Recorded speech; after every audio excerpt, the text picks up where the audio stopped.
The word loser echoed louder than the clinking of champagne glasses in the ballroom that night. I heard it clearly even though the music was playing and 100 conversations were happening around me. My sister had just said it into the microphone. About me. In front of everyone. My name is Ethan Whitfield. And the strangest part about that moment wasn't the insult itself. It was the fact that 5 years earlier, the person calling me a loser would not have been standing on that stage at all if I hadn't spent years quietly sacrificing my own life to make sure she could. The ballroom was inside the Charleston Harbor Club, overlooking the water. Crystal lights hung from the ceiling. White linen tables filled the room. And my younger sister, Olivia Whitfield, stood on a decorated stage giving what was supposed to be a heartfelt speech during her graduation celebration. She looked confident, elegant, successful, everything our parents had hoped she would become. Our parents sat near the front table, smiling proudly. Robert Whitfield and Diane Whitfield had always believed Olivia was destined for something big. They said she had potential.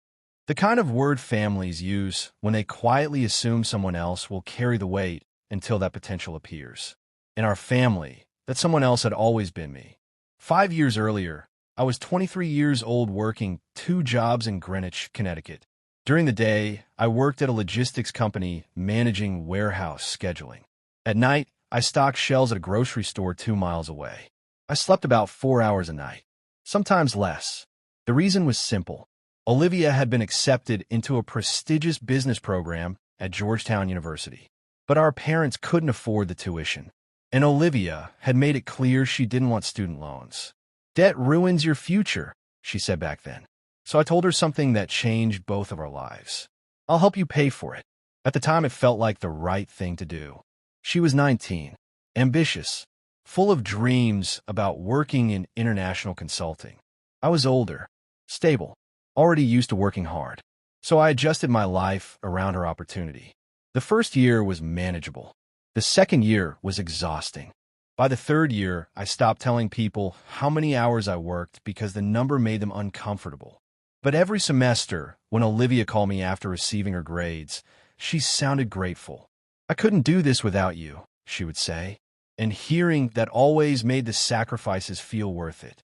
Until the fourth year. That's when things started changing. Olivia began spending time with a different group of friends. Students from wealthy families. People whose parents owned companies or investment firms.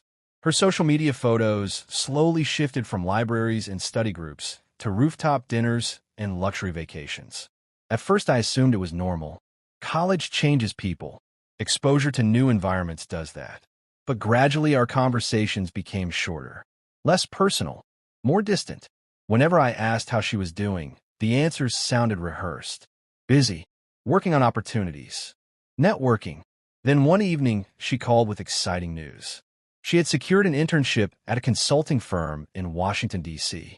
The company was run by a man named Carter Aldrich, a name that carried quiet weight in business circles. Her voice sounded different that night, confident in a way that suggested she no longer saw herself as the struggling student from a middle-class family. Before we go further, let me ask you something. If you spent years helping someone build their future, would you expect gratitude forever, or simply basic respect once they succeeded? Because respect was the only thing I assumed would remain constant between us. But success has a strange way of rewriting how people see their past. By the time Olivia graduated, she had transformed into someone who carried herself with the effortless confidence of people who believe they have always belonged in elite rooms. That's why our parents organized the celebration at the Harbor Club. It was meant to be a moment for Olivia to thank the people who supported her journey. Family, friends, mentors. She stepped onto the stage holding a champagne glass. Her speech started beautifully. She thanked our parents for believing in her. She thanked her professors. She thanked Carter Aldrich for giving her the opportunity to join his consulting firm after graduation. The crowd applauded warmly. Then she paused. And of course, she said with a small laugh, I should probably thank my brother Ethan. People turned toward my table. For a brief second, I felt something close to pride. Then she said the sentence that changed everything. He worked 2 jobs for years to pay for my tuition. A few people clapped politely. Then Olivia added something unexpected. I always told him he should do something bigger with his life. The room went quiet. She smiled lightly, but instead he kept working those same small jobs. A few awkward laughs appeared from the back tables. And honestly, she finished casually. That's why I always called him a loser. The word landed softly but unmistakably. Loser. I watched our mother smile freeze halfway across her face. My father shifted uncomfortably in his chair. But Olivia simply raised her glass like the comment was harmless humor. At that moment, I had a decision to make. I could sit quietly and let the moment pass, or I could stand up and say something that might permanently change our relationship. Before I tell you what I did, think about it yourself for a second. If someone you sacrificed years for publicly humiliated you like that, would you stay silent to protect the celebration? Or would you finally tell the truth everyone in the room deserved to hear? I stood up slowly, not angrily, not dramatically, just calmly enough that the room gradually fell silent again. I walked toward the stage. Olivia looked slightly surprised, but still confident. She assumed I was coming to laugh along with her joke. I took the microphone gently from her hand. Then I looked out at the room, filled with strangers who believed they were watching a family celebration. I'm really proud of Olivia, I said quietly. That part of her speech was completely true. People nodded politely. I did work 2 jobs for several years, so she could graduate without debt. More nodding. Then I added something Olivia hadn't expected. And she's also right that I never chased anything bigger during that time.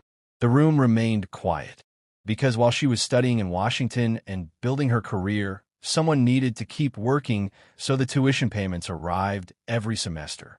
Olivia's smile faded slightly. I wasn't angry. I wasn't accusing her.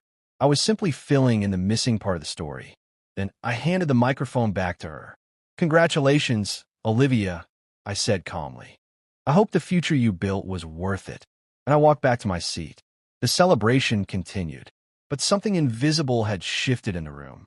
Because sometimes the most powerful response to disrespect isn't anger. It's quiet truth.